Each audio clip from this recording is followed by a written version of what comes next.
Welcome dear students. Let's continue with our chapter of communication. Now we are going to talk about the types of communication. Students, we have two types of communication. One is interpersonal communication. This is exchange of information between two people or amongst a few people. Next up we have mass communication. This communication is between a large number of people at the same time. That is why it is called mass communication.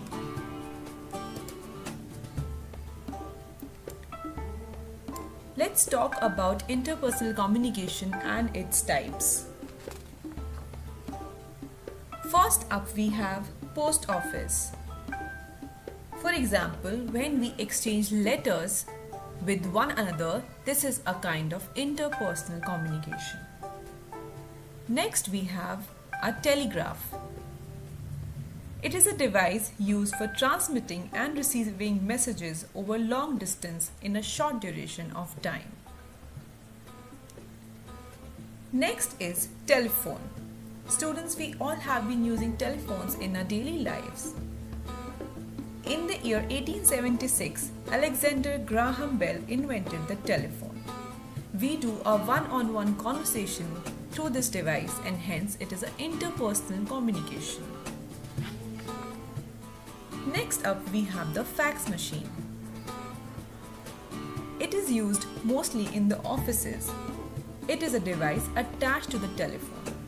The messages to be sent is written and an exact copy of that reaches the required destination. Next we have email and smartphones. We all have been using internet, emails and smartphone these days.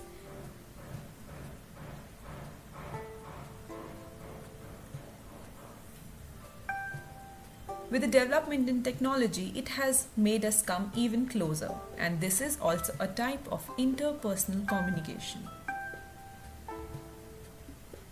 Now let's talk about the means of mass communication. The first one that we have is newspapers and magazines.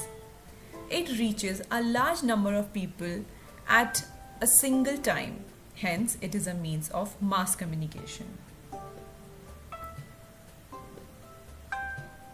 Next is radio.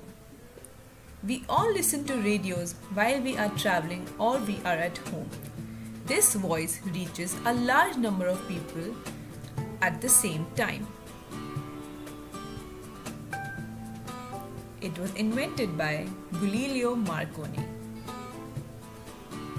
Next we have is television. This is an audio-visual device, students, and we all have it at our homes.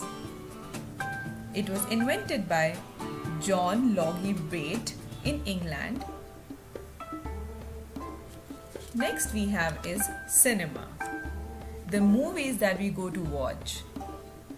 It has a great impact on the lives of people.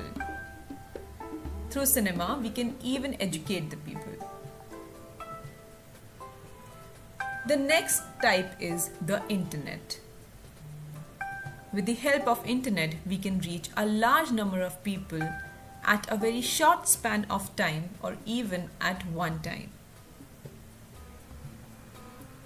Students, we will learn more about communication and its type in detail in the next class. I hope you enjoyed today's class. Happy learning!